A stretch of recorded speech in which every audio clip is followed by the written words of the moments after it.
प्रेम में चलो 5 इसलिए प्रिय बच्चों के समान परमेश्वर का अनुसरण करो। 2 और प्रेम में चलो जैसे मसीह ने भी तुमसे प्रेम किया और हमारे लिए अपने आप को सुखदायक सुगंध के लिए परमेश्वर के आगे भेंट करके बलिदान कर दिया। यू 13:34 गला 2:23 जैसा पवित्र लोगों के योग्य है वैसा तुम में व्यभिचार और किसी प्रकार के अशुद्ध काम या लोभ की चर्चा तक न हो। 4 और न निर्लजता, न मूर्खता की बातचीत की, न उपहास किया है, क्योंकि ये बातें शोभा नहीं देती, वरन धन्यवाद ही सुना जाए। 5 क्योंकि तुम ये जानते हो कि किसी व्यभिचारी या अशुद्ध जन या लोभी मनुष्य की, जो मूर्ति पूजक के बराबर है, मसीह और परमेश्वर के राज्य में विरासत नहीं। 6 कोई तुम्हें व्यर्थ बातों से धोखा न दे, क्योंकि इन्हीं कामों के कारण परमेश्वर का क्रोध आज्ञा न मानने वालों पर भड़कता है। 7 इसलिए तुम उनके सहभागी न हो। ज्योति में चलो 8 क्योंकि तुम तो पहले अंधकार थे भी परंतु अब प्रभु में ज्योति हो, अतः ज्योति की संतान के समान चलो। 9 क्योंकि ज्योति का फल सब प्रकार की भलाई और धार्मिकता और सत्य है। 10 और यह परखो कि प्रभु को क्या भाता है। 11 और अंधकार के निष्फल कामों में सहभागी न हो, वरन उन पर उलाहना दो।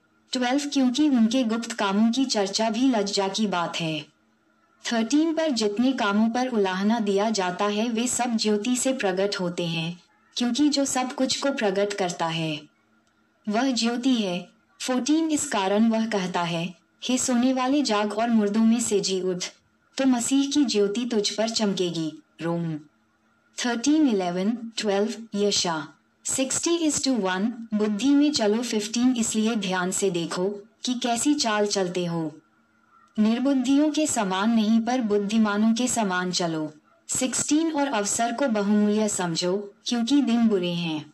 आमो 5:13 कुलू 4:5 17 इस कारण निर्बुद्धि न हो पर ध्यान से समझो कि प्रभु की इच्छा क्या है। 18 और दाखस से मतवाले न बनो क्योंकि इससे लुचपन होता है, पर पवित्र आत्मा से परिपूर्ण होते जाओ। नीति 23:31-32 गला 5:21-25 19 और आपस में भजन और स्तुतिगान और आत्मिक गीत गाया करो और अपने अपने मन में प्रभु के सामने गाते और स्तुति करते रहो। कुलू 3:16 पुरी 14:26-20 और सदा सब बातों के लिए हमारे प्रभु यीशु मसीह के नाम से परमेश्वर पिता का धन्यवाद करते रहो। 21 और मसीह के भय से एक दूसरे के अधीन रहो। सी पतियों और पत्नियों को आदेश 22 हे पत्नियों, अपने अपने पति के ऐसे अधीन रहो जैसे प्रभु के। कुलू 3:18 पथ 3:1 उत्प 3:16-23 क्योंकि पति तो पत्नी का सिर है जैसे कि मसीह कलीसिया का सिर है और आप ही देह का उद्धार करता है। 24 पर जैसे कलीसिया मसीह के अधीन है वैसे ही पत्नियां भी हर बात में अपने अपने पति के अधीन रहें। 25 हे पतियों, अपनी अपनी पत्नी से प्रेम रखो जैसा मसीह ने भी कलीसिया से प्रेम करके अपने आप को उसके लिए दे दिया। 26 की उसको वचन के द्वारा जल के स्नान से शुद्ध करके पवित्र बनाए। 27 और उसे एक ऐसी तेजस्वी कलीसिया बनाकर अपने पास खड़ी करे जिसमें न कलंक, न झुर्री, न कोई ऐसी वस्तु हो, वरन पवित्र और निर्दोष हो। 28 इसी प्रकार उचित है कि पति अपनी अपनी पत्नी से अपनी देह के समान प्रेम रखे। जो अपनी पत्नी से प्रेम रखता है वह अपने आप से प्रेम रखता है। 29 क्योंकि किसी ने कभी अपने शरीर से बैर नहीं रखा वरन उसका पालन पोषण करता है जैसा मसीह भी कलीसिया के साथ करता है। 30 इसलिए कि हम उसकी देह के अंग हैं। 31 इस कारण पुरुष माता पिता को छोड़कर अपनी पत्नी से मिला रहेगा और वे दोनों एक तन होंगे। उत्प 2:24-32 ये भेद तो बड़ा है, पर मैं मसीह और कलीसिया के विषय में कहता हूँ। 33 पर तुम में से हर एक अपनी पत्नी से अपने समान प्रेम रखे और पत्नी भी अपने पति का भय माने। माता पिता और बच्चे 6 हे बच्चों, प्रभु में अपने माता पिता के आज्ञाकारी बनो क्योंकि यह उचित है। 2 अपनी माता और पिता का आदर कर, ये पहली आज्ञा है जिसके साथ प्रतिज्ञा भी है 3 की तेरा भला हो और तू धरती पर बहुत दिन जीवित रहे। निर्ग 2012 व्यव 5:16 4 और हे पिताओं, अपने बच्चों को रिस न दिलाओ परंतु प्रभु की शिक्षा और चेतावनी देते हुए उनका पालन पोषण करो।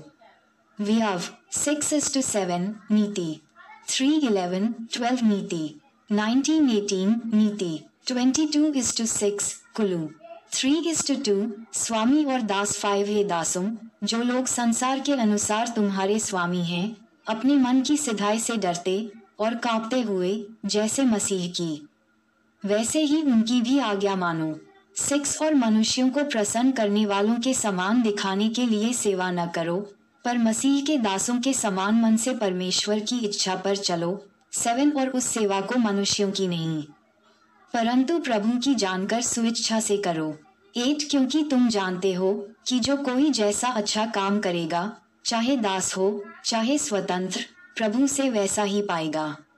9 और हे स्वामियों, तुम भी धमकियां छोड़कर उनके साथ वैसा ही व्यवहार करो, क्योंकि जानते हो कि उनका और तुम्हारा दोनों का स्वामी स्वर्ग में है और वह किसी का पक्ष नहीं करता। लूका 6:31 व्यव 10:17 2 इति 19:7 आत्मिक युद्ध के हथियार 10 इसलिए प्रभु में और उसकी शक्ति के प्रभाव में बलवंत बनोगे। 11 परमेश्वर के सारे हथियार बांध लो भी कि तुम शैतान की युक्तियों के सामने खड़े रह सको। 12 क्योंकि हमारा ये मल्ल युद्ध लहू और मांस से नहीं परंतु प्रधानों से और अधिकारियों से और इस संसार के अंधकार के शासकों से और उस दुष्टता की आत्मिक सेनाओं से है जो आकाश में है। 13 इसलिए परमेश्वर के सारे हथियार बांध लो कि तुम बुरे दिन में सामना कर सको और सब कुछ पूरा करके स्थिर रह सको। 14 इसलिए सत्य से अपनी कमर कसकर और धार्मिकता की झिल्म पहनकर। यशा 11:5 यशा 59:17 15 और पांवों में मेल के सुसमाचार की तैयारी के जूते पहनकर। यशा 52:7 नहू 1:15 16 और उन सब के साथ विश्वास की ढाल लेकर स्थिर रहो जिससे तुम उस दुष्ट के सब जलते हुए तीरों को बुझा सको। 17 और उद्धार का टोप और आत्मा की तलवार जो परमेश्वर का वचन है ले लो। यशा 49:2 इब्रा 4:12 यशा 59:17 18 और हर समय और हर प्रकार से आत्मा में प्रार्थना सी और विनती करते रहो और जागते रहो कि सब पवित्र लोगों के लिए लगातार विनती किया करो।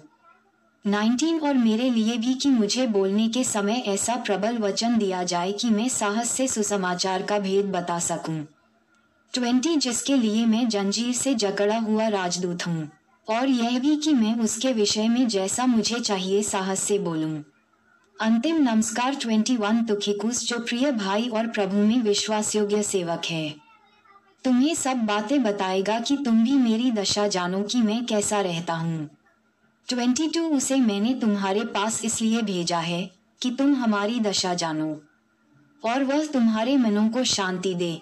23 परमेश्वर पिता और प्रभु यीशु मसीह की ओर से भाइयों को शांति और विश्वास सहित प्रेम मिले।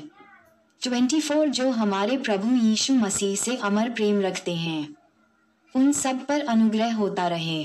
माताएं एवं बहनों से निवेदन है कि अगर हमारी ये वीडियो आपको अच्छी लगी हो तो कृपया करके वीडियो को लाइक और सब्सक्राइब करना ना भूलें, क्योंकि हमारी वीडियो आप सब तक बहुत जल्दी पहुंचे। जय यीशु मसीह।